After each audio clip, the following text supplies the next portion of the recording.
মাধবী, তোমার সব পাপড়ি তুমি মেলে ধরো, বলো, নাও সন্ধি পূজার অম্লান।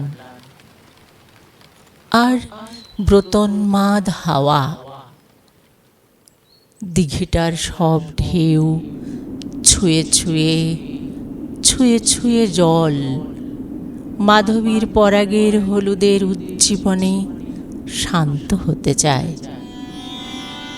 ঈশ্বর, তুমিও সব আঙুলের স্পর্শ দিয়ে তীব্র করে তোলো ওর শাড়ি, জুতো, চুল, দাঁত, ভাষা, সমস্ত কিছুই।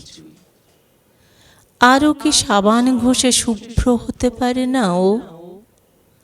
বালিশের অন্ধকারে তবে গীতাঞ্জলি খুলে রেখে শান্ত হতে হতো না কখনো? ঝিলের পশ্চিমে এক গাছ ছিল, শিশু গাছ। তার শিকড় চালানো দেখে প্রতিহিংসা জেগেছে কখন।